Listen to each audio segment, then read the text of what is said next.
Have a part of the aircraft missing too. Tragedy in the sky as an engine explodes. As far as the injuries, we do have information there was one fatality. The first passenger to die in a safety incident on a Southwest Airlines flight. Live from Victory Park, News 8 at 5 starts now.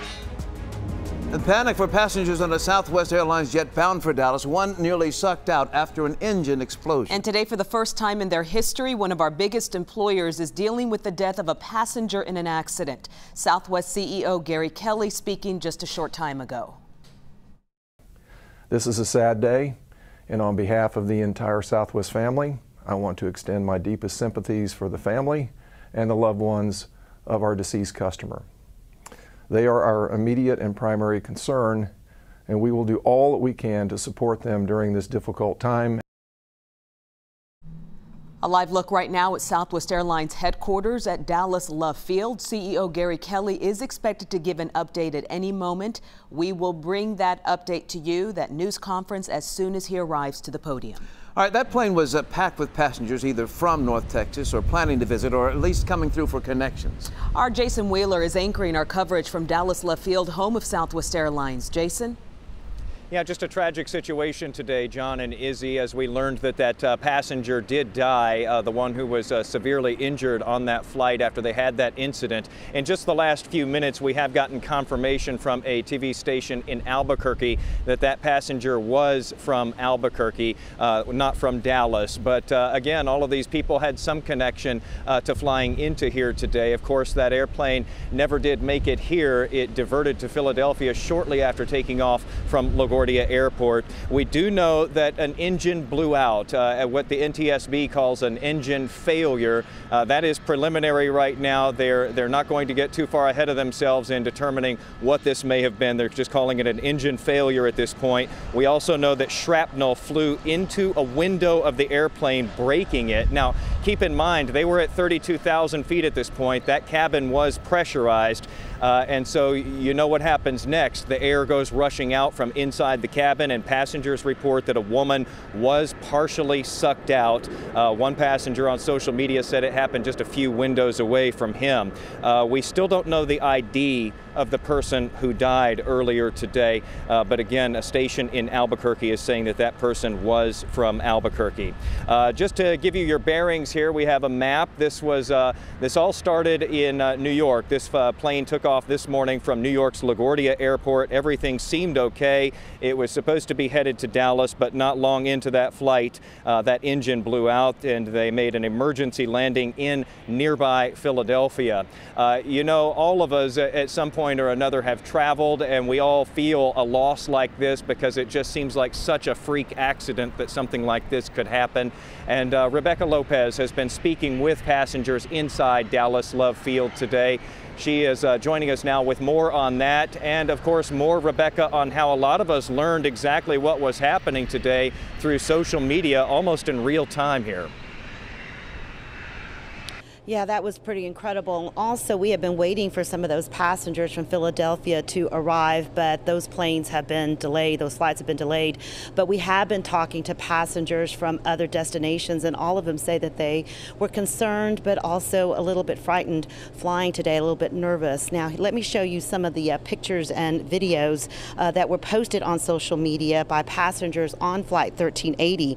Now, these were posted on Facebook by Marty Martinez from Dallas. He says the engine exploded and blew the window 3 seats away from where he was sitting. He says the woman who was sitting in the window seat was critically injured. Oxygen mask deployed. Now, he shot some footage of that. You can see, though, where they are rapidly descending and it's bumpy. He shows video of himself with his oxygen mask and other passengers also with their mask. As you can imagine, that was frightening for all on board that plane. The pilot, again, had to descend very rapidly. You also see after the plane lands that there are firefighters on that flight. Eventually, you see the passengers getting off. And from the pictures and video, you can see where the engine is damaged. As you know now, a person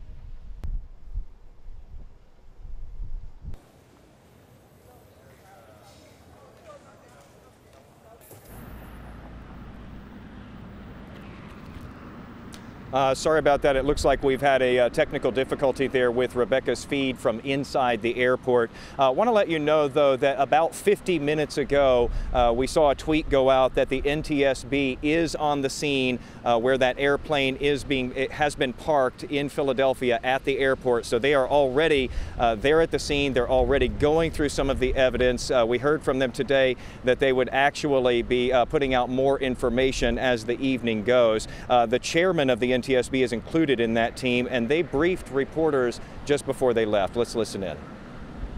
We don't have that sound either, it appears. We want to go back and go through a little bit of history here, though, because this did come up in that briefing I was just talking about. We have never seen an in-flight tragedy like this with Southwest before, although an engine blowout has occurred in the past. It was in 2016. New Orleans to Orlando was the flight. That one had to be diverted to Pensacola because an engine failure similar to the one today. That one did extensive damage to the exterior of that plane, but nothing went into the cabin like it did today, and there were no injuries in that particular case. Reporters were asking the NTSB chairman about that today, whether this looks like something very, very similar. Could this be the same problem? He did not want to go too far into that, but he said, of course, that that's something that they will be looking into. Now, before today, the only death that Southwest Airlines had had in its history was when a plane slid off the runway at Midway Airport in Chicago. It went right into traffic there. No one on the plane itself was killed, but a 6-year-old boy who was in a car did die there at the scene. That was back in 2005. We want to go back to inside the airport to those people that Rebecca has been talking to today, the different passengers that she's been getting reaction from. A lot of nerves for people who are flying today just because of what has happened. Let's listen in. They didn't say much. They just said that there was an explosion, but he wouldn't go into detail. I figured something happened, and the fact that he didn't want to say anything on the plane, you know, kind of made you a little nervous. As we talked about with Rebecca, social media has really been huge as far as our early understandings of what happened today. We saw a picture tweeted out today of the crew just being lauded by passengers who were on this flight for the way that they handled things.